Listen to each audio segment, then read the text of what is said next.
안녕하세요, 여러분. 저는 15년간 새마을금고에서 일해온 김지훈입니다. 오늘 이렇게 여러분과 만나게 되어 정말 반갑습니다. 사실 오늘 제가 여러분께 전하고 싶은 이야기가 있어서 이 자리에 나왔어요. 그런데 이 이야기를 시작하기 전에 한 가지 질문을 드리고 싶습니다. 여러분의 평생 모은 돈 정말 안전한 곳에 맡기고 계신가요? 이 질문 한 번쯤 깊이 고민해 보셨나요? 어쩌면 지금까지 당연하게 생각하셨던 것들이 사실은 그렇게 당연하지 않을 수도 있거든요. 저는 15년이라는 시간 동안 이 업계에서 정말 많은 일들을 봤습니다. 기쁜 일도 있었고 안타까운 일도 있었어요. 그런데 최근 들어 저를 정말 많이 고민하게 만드는 일들이 생기기 시작했습니다. 새마을금고에서 일어나고 있는 여러 가지 변화들, 그리고 그 뒤에 숨겨진 이야기들을 알게 되면서 더 이상 가만히 있을 수가 없었어요. 지난달 일이었어요. 68세 되시는 이영숙 어르신이 제 사무실을 찾아오셨어요. 평소보다 얼굴이 많이 어두워 보이시더라고요. 그러시더니 떨리는 목소리로 이렇게 물으시는 거예요.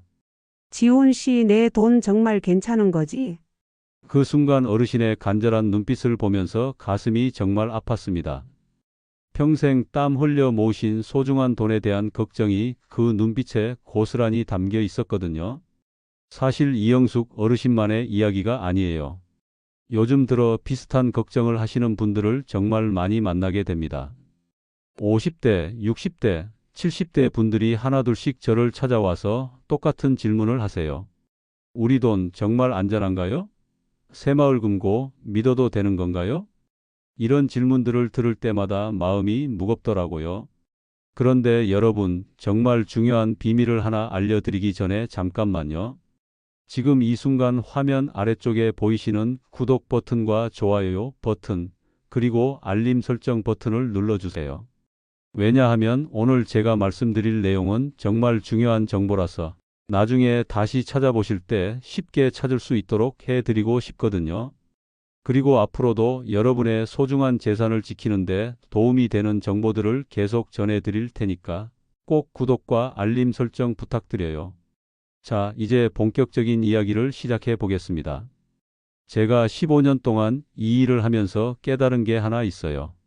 세상에는 우리가 모르는 일들이 정말 많다는 거예요. 특히 돈과 관련된 일들은 더욱 그렇죠. 우리가 당연하게 생각하고 있는 것들이 사실은 우리에게 불리하게 작용할 수 있다는 걸 알게 됐거든요. 새마을금고라고 하면 어떤 이미지가 떠오르세요? 아마 대부분 안전하고 믿을 만한 곳이라고 생각하실 거예요. 저도 처음에는 그랬거든요. 하지만 15년 동안 이 업계에서 일하면서 보고 들은 것들을 종합해 보니 생각보다 복잡한 이야기들이 많더라고요. 최근에 새마을금고들에서 일어나고 있는 일들을 보면 정말 놀라실 거예요. 겉으로는 평온해 보이지만 속을 들여다보면 상당히 심각한 문제들이 있어요.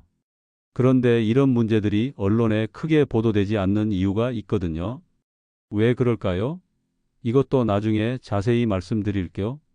여러분께서 지금까지 새마을금고를 믿고 돈을 맡기셨던 이유가 뭘까요? 아마 금리가 좋아서 또는 집 근처에 있어서 편해서 아니면 오래전부터 거래해 왔기 때문일 거예요. 이런 이유들이 틀렸다는 건 아니에요. 하지만 정말 중요한 건 안전성이잖아요. 그런데 이 안전성에 대해서 우리가 놓치고 있는 부분들이 있어요. 정부에서도 이런 문제들을 알고 있어요. 그래서 조용히 여러 가지 변화를 추진하고 있거든요. 그런데 이런 변화들이 우리 일반인들에게는 어떤 영향을 미칠까요? 좋은 영향일까요? 나쁜 영향일까요? 이것도 정말 중요한 부분이에요. 저는 오늘 이 영상을 통해서 여러분께 정말 솔직하게 말씀드리고 싶어요. 제가 15년 동안 이 업계에서 보고 들은 모든 것들을, 그리고 여러분이 꼭 알아야 할 중요한 정보들을 숨김없이 전해드릴 거예요. 물론 이런 이야기를 하는 게 제게는 부담이 될 수도 있어요. 하지만 여러분의 소중한 재산을 지키는 일이 더 중요하다고 생각해요. 이 영상은 여러분의 돈을 지키기 위한 필수 안내서라고 생각하시면 됩니다. 새마을금고의 어두운 이면부터 시작해서 정부가 조용히 추진하고 있는 변화들, 그리고 여러분이 지금 당장 해야 할 일까지 모든 걸 다 말씀드릴 거예요. 정말 중요한 내용들이니까 처음부터 끝까지 놓치지 마시고 함께 해주세요. 자, 그럼 이제 본격적으로 시작해 볼까요? 여러분의 소중한 시간을 내어 이 영상을 보고 계시는 만큼 정말 유익한 정보들로 가득 채워드리겠습니다. 새마을 금고라고 하면 어떤 이미지가 떠오르시나요? 아마 동네에서 믿고 맡길 수 있는 따뜻한 금융기관, 그렇게 생각하실 거예요. 저도 처음 이 일을 시작할 때는 그랬거든요. 하지만 최근 몇 년 동안 이런 신뢰가 많이 흔들리고 있어요. 특히 부산에서 일어난 사건은 정말 충격적이었어요. 올해 초에 부산의 한 새마을 금고에서 30대 직원이 고객의 예금을 가짜 서류로 바꿔치기해서 수억 원을 횡령한 사건이 있었거든요. 이 직원이 어떻게 했는지 아세요? 고객들이 예금을 맡기러 오면 정상적인 절차를 밟는 척하면서 실제로는 가짜 서류를 만들어서 그 돈을 자기 계좌로 빼돌렸어요. 고객들은 정상적으로 예금했다고 생각하고 있었는데 사실은 그 돈이 이미 없어진 상태였던 거죠. 더 놀라운 건 이 직원이 과거에도 비슷한 문제로 경고를 받았던 사람이었다는 거예요. 그런데 어떻게 여전히 중요한 업무를 맡고 있었을까요? 이게 바로 새마을 금고 시스템의 문제점을 보여주는 대표적인 사례예요. 그런데 이게 끝이 아니에요. 2023년 경남 창원에서는 50억 원대 부당 대출 사건이 있었어요. 한 임원이 부실한 업체에 거액을 대출해주고 그 대가로 수수료를 받은 거죠. 작년에는 서울 마포에서 금고 직원이 30억 원을 횡령했는데 이 사람은 무려 3년 동안이나 고객들의 돈을 조금씩 빼돌렸어요. 어떻게 3년 동안이나 아무도 모를 수 있었을까요? 정말 소름 끼치는 일이죠. 올해 들어서는 대전에서 15억 원대 배임 사건까지 발생했거든요. 그리고 가장 충격적이었던 건 2021년 부산 사상구 새마을금고 사건이에요. 전직 직원이 고객 돈을 빼돌린 뒤 극단적 선택을 한 정말 끔찍한 사건이었거든요. 이 사건이 터졌을 때 저는 정말 말이 안 나오더라고요. 저는 동료들과 매일 이런 이야기를 나누면서 한숨을 쉬고 있어요. 이제 정말 문제다라는 말이 요즘 우리 사무실에서 가장 자주 나오는 말이에요. 점심시간에 모여 앉아서도 이런 얘기만 하게 되더라고요. 우리도 언제 이런 일에 휘말릴지 모르겠다면서 불안해하는 동료들도 많아요. 하지만 더 무서운 건 이런 사건들이 빙산의 일각일지도 모른다는 거예요. 언론에 보도되는 사건들은 정말 큰 사건들이잖아요. 그럼 작은 사건들, 아직 드러나지 않은 문제들은 또 얼마나 많을까요? 생각만 해도 걱정이 앞서요. 실제로 저희 업계 사람들끼리 만나면 요즘 어디서 또 터졌다더라 이런 얘기들이 끊이지 않아요. 공식적으로 발표되지 않은 작은 사건들도 정말 많거든요. 몇십만 원, 몇백만 원 단위의 횡령이나 부정행위들은 조용히 처리되는 경우가 대부분이에요. 그럼 도대체 왜 새마을 금고에서 이런 사건들이 계속 터지는 걸까요? 제가 15년간 현장에서 직접 체감한 문제점들을 여러분께 솔직하게 말씀드릴게요. 첫 번째 문제는 감독 체계가 허술하다는 거예요. 시중은행은 금융감독원이 철저하게 관리하잖아요. 검사관들이 정기적으로 와서 모든 업무를 샅샅이 뒤져요. 그런데 새마을금고는 행정안전부 소관이에요. 쉽게 말해서 금융 전문가가 아니라 일반 공무원들이 감독하는 구조라는 거죠. 실제로 검사를 받아본 경험을 말씀드리면 시중은행 검사는 정말 무섭거든요. 서류 하나하나 다 확인하고 시스템까지 다 점검해요. 그런데 새마을금고 검사는 상대적으로 많이 느슨해요. 동료들 사이에서 우린 좀 느슨하다는 농담이 오가기도 하는데 돈을 다루는 곳에서 이런 느슨함은 정말 위험할 수 있어요. 두 번째는 내부 통제가 부족하다는 점이에요. 대형 은행들은 여러 단계의 검증과 감사 시스템이 있거든요. 한 사람이 실수하거나 잘못해도 다른 사람이 체크할 수 있는 시스템이 되어 있어요. 그런데 새마을금고는 한 직원이 예금 업무부터 대출 업무까지 전부 처리하는 경우가 많아요. 70세 되시는 박순자 어르신이 저에게 한 분이 내 서류를 다 처리하시던데 이게 맞나요? 라고 물어보신 적이 있어요. 네, 바로 이게 문제예요. 한 사람의 판단에 모든 걸 맡기는 시스템은 정말 위험하거든요. 그 사람이 실수하거나 나쁜 마음을 먹으면 아무도 막을 수 없어요. 세 번째 문제는 부동산 대출의 위험성이에요. 최근에 부동산 시장이 많이 얼어붙으면서 새마을금고의 부동산 프로젝트 대출 연체율이 7%를 넘었어요. 어떤 금고는 15%까지 치솟았다고 하더라고요. 대출해 준 돈의 7분의 1이 돌아오지 않는다는 얘기거든요. 이런 상황에서 직원들은 어떻게 될까요? 실적 압박에 시달리게 되는 거예요.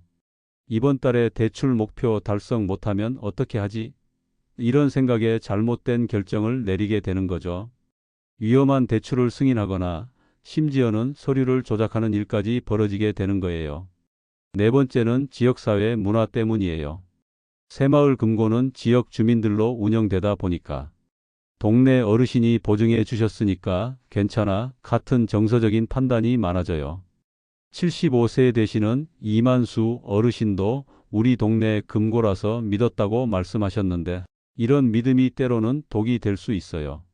예를 들어서 동네에서 오래 사업하시던 분이 대출을 신청하면 저분은 우리가 다 아는 사람이니까 괜찮을 거야 라고 생각하게 되는 거죠.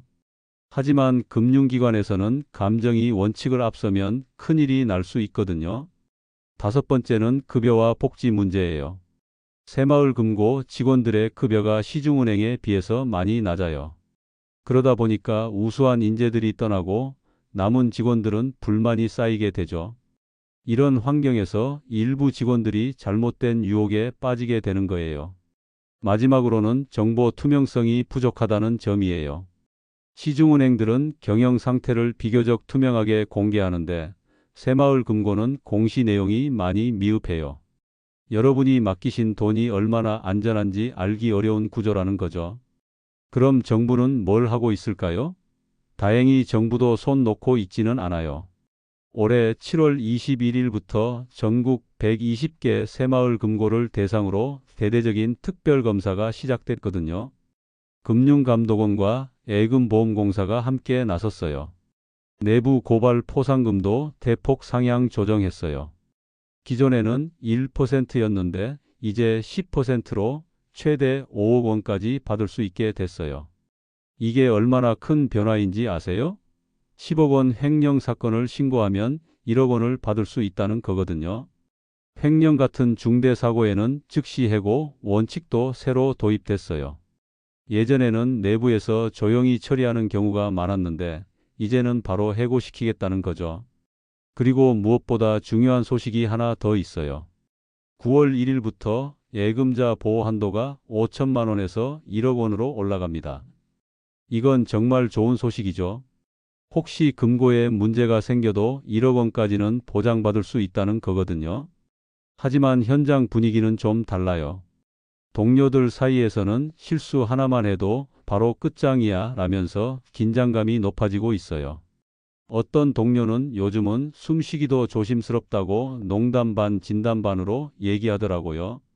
문제는 이런 조치들이 대부분 사고가 터진 다음에 하는 대응이라는 거예요. 사고를 미리 예방할 수 있는 근본적인 시스템 개선은 아직 많이 부족하거든요. 마치 불이 난 다음에 소방차를 부르는 격이라고 할까요? 그러니까 정부가 뭔가 한다니까 이제 괜찮겠지라고 안심하시면 절대 안 됩니다. 여러분이 직접 나서서 내 돈을 지켜야 해요. 이제 여러분이 직접 나서실 차례예요. 제가 15년 경험을 바탕으로 정리한 돈 지키는 8가지 방법을 집중해서 들어보세요. 첫째로 9월 1일을 주목하세요. 예금자 보호 한도가 1억 원으로 상향 조정되지만 금고가 망하면 돈을 찾는데 시간이 오래 걸릴 수 있으니까 방심하시면 안 돼요.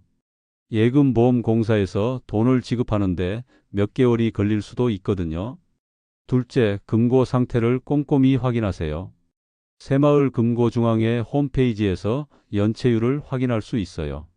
5%가 넘으면 주의하시고 10%가 넘으면 위험 신호라고 보시면 됩니다.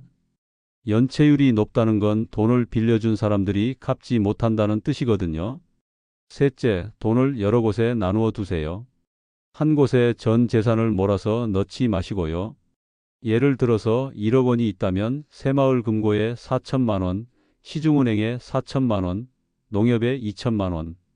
이런 식으로 나누어 두시는 게 좋아요. 계란을 한 바구니에 담지 말라는 말이 있잖아요. 넷째, 정기적으로 점검하세요. 한 달에 한 번 정도는 금고에 직접 가서 통장 정리도 하시고 직원들 분위기나 이상한 징후가 없는지도 살펴보세요. 직원들이 너무 바쁘거나 스트레스 받는 모습을 보인다면 주의하세요.